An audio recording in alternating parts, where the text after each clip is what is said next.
Well, speaking of legislation without any real legs or teeth, Representative Ted Hill took another run at a flag bill. He's been trying to get one passed this session that would limit what kind of flag can be flown in a public school classroom. Basically, anything that represents a race or political view or sexual orientation or gender identity, not allowed.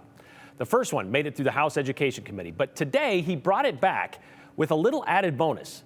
House Bill 41 would add any foreign nation with which the United States is in hostile conflict. Those flags would not be allowed. That's an obvious thing. So someone was anti-American, would swing the Chinese flag, we're at war with China. That made sense. That would probably be a concern. It was worth to bring it back for that item alone. The question remains, are we at war with China? Are we in a hostile conflict with China? When pressed, Representative Hill admitted, no, we are not. U.S. hasn't declared war since we entered World War II. Okay, so how this might apply to, say, I don't know, an AP comparative government class where students figuratively immerse themselves in a certain country to learn about how how maybe the Soviet Union was run or how Iran or China governs itself. Can that country's flag then be flown? Representative Hill doubled down on his conflict with China claim and then kind of doubled back on it. Everyone's heard me say this many times. We are at war with China. How many times have I said that? In every possible way but kinetic. So if I had my choice, I would say no, but we are not in open hostilities with China. And then you could put the Chinese flag, you can put the Mexican flag up there, you can put the Iranian flag up there, you can put the North Korean flag up there.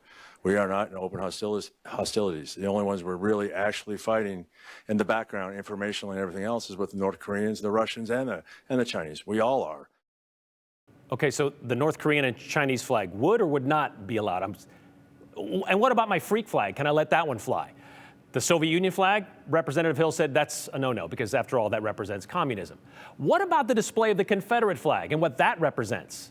An Iranian flag might be okay, but not a back the blue flag?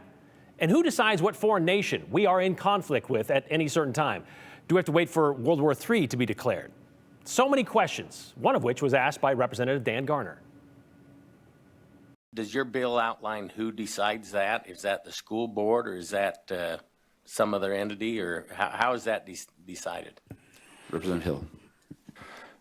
Great question. But so this is the thing about this. There's only a shall in this bill. There's no repercussions. It's almost like I'm leaning on the reasonability and the patriotism, and the school board would decide that. What is the right thing to do? Because there's no penalty on this. People can go ahead and not follow this, and the school board's going to have to follow through.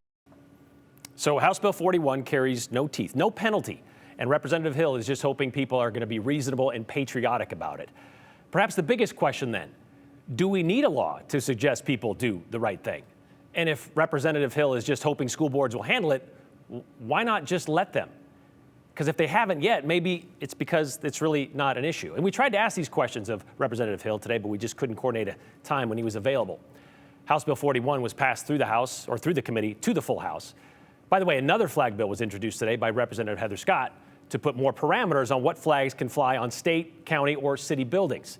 So who knew flags were such a problem in Idaho?